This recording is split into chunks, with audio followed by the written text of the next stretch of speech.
The following program is rated M for a mature audience. It contains coarse language.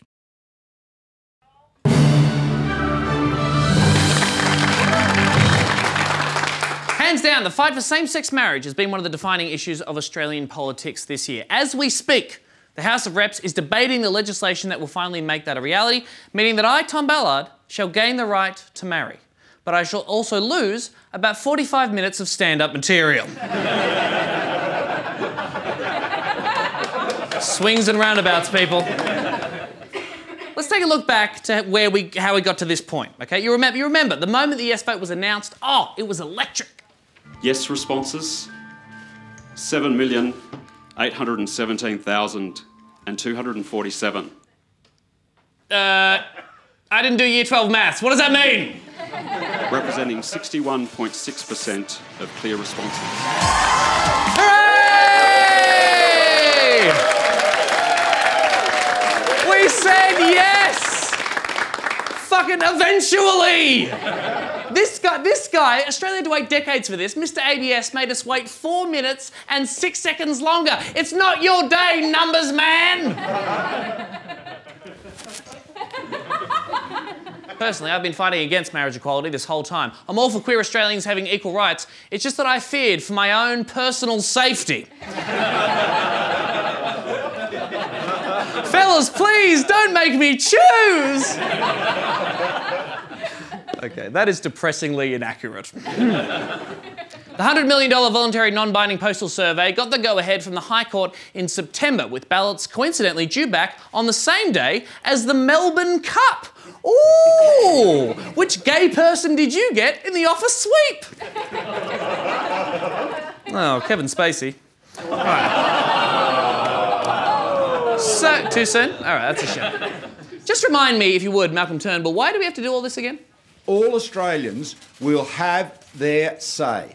They will get the opportunity to express their opinion on the issue of whether the law should be changed to enable same-sex couples to marry. Fair enough. If we didn't have this very expensive postal survey, how would we have known if Australians are in favour of same-sex marriage?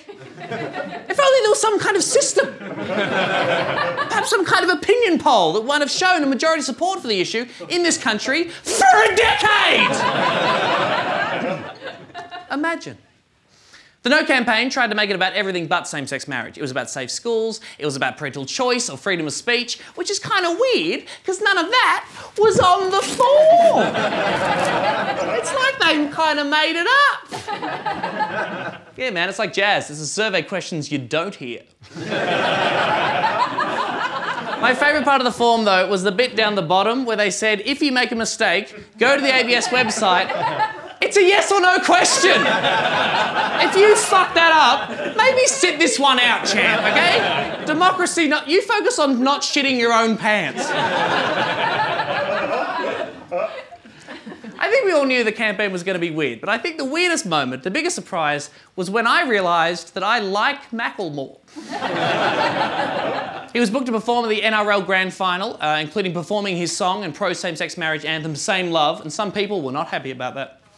If they take the most sacred day of the year, outside Christmas, of course, and use it to promote their sexual proclivities, that is an insult and an offence to every single follower of rugby league in this country. But I ain't spending any more time on it. Would it promote their sexual proclivities? Hey, Bob Catter, gay people didn't book the NRL Grand Final. Trust, if I was booking the NRL Grand Final, it'd be Madonna, Beyonce, Diana Ross, Sia, and no NRL.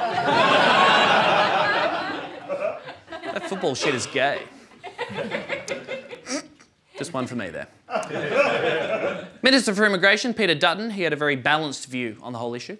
If you're into free speech, then presumably there'd be two songs played, one in favour of gay marriage and one against gay marriage. Yes! One for gay marriage and one against. And for the song against gay marriage, there's only one choice.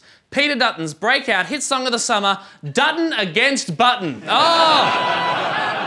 My name is Peter and I'm here to say gays shouldn't be together in a marriage way. Stop the boats, y'all! Some people were worried. They were worried about the whole postal survey business. Not me. I was never worried because the head of the campaign, Prime Minister Malcolm Turnbull, told us the debate was going to be respectful. Australians are able and have demonstrated that they can have a respectful discussion.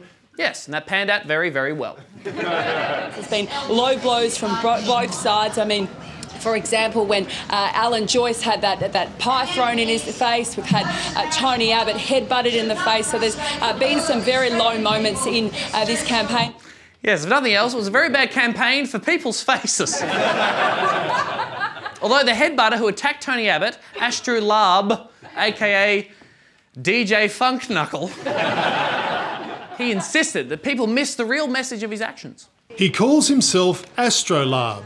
I was quite drunk. Astrolabe says it wasn't about same-sex marriage, but because... I hate Tony Abbott. It has absolutely nothing to do with marriage equality. I was thinking, there's Tony Abbott, I'm going to headbutt him. No! That is not funny. We do not condone headbutting. That is no way to treat a former Prime Minister. In Australia, this is how we express our political differences. Good morning, sir. How are you?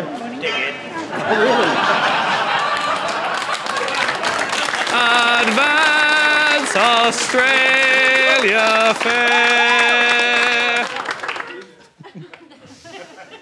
Of course, the No campaign was all about respect. Oh, there were so many respectful moments, it was hard to pick a favourite. So we've picked our top 3 most respectful moments of the No campaign. Number 3.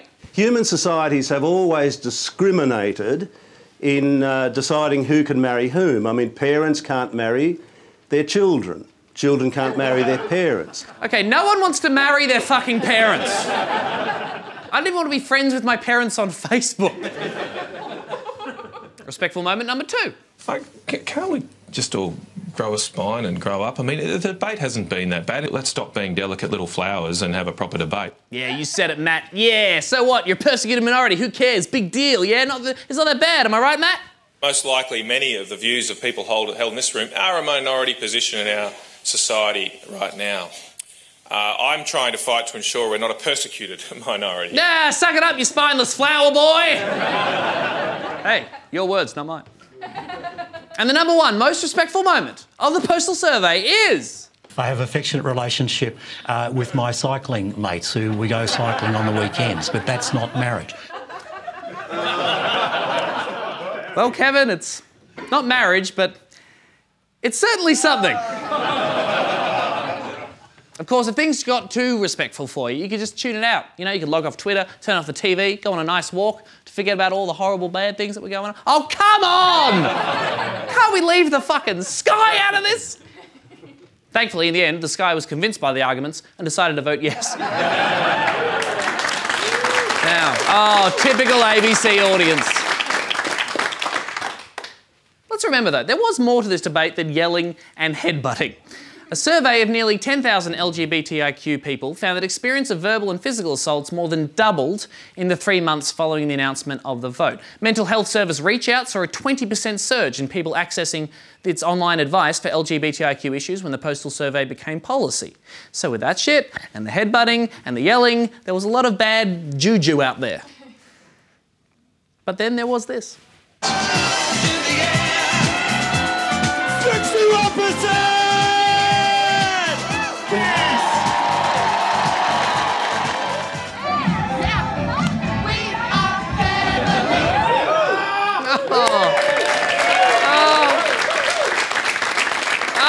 Magda danced, and then Penny Wong cried, and then Tim Wilson cried, and then I cried, and then Cory Bernardi cried. There's always a lesson to be learned in everything. And, you know, how not to gloat in victory is one that seems to have been lost on a number of people. You're getting a few emails, eh? Yeah, you know, Mr. James Walsh, thank you. That's not how you spell Corey. What's he said? I wouldn't repeat it on television. He called him a fuckstick. I don't know that for sure, I just feel like it's true. So, So, thank God this huge, unnecessary vote is finally over. Now that's done, let's spend millions of dollars more to find out other things we already know. Like, are Tim Tams delicious? Are puppies adorable? Is Magda Zabanski a national treasure? Or is our Prime Minister being held hostage by the right flank of a party that's out of step with community opinion? Ooh! That one's gonna be a nail bite. But in the meantime, I have some hearts to break. Okay, I have some cake to eat. Thanks for watching tonight, everybody. You're a great crowd. Thanks, everyone. Thanks, everyone. We'll catch you tomorrow night. Tracy Spicer joining us on the show. We'll see you then. Farewell. Farewell, everyone. Give it up for yourselves, you crazy kids.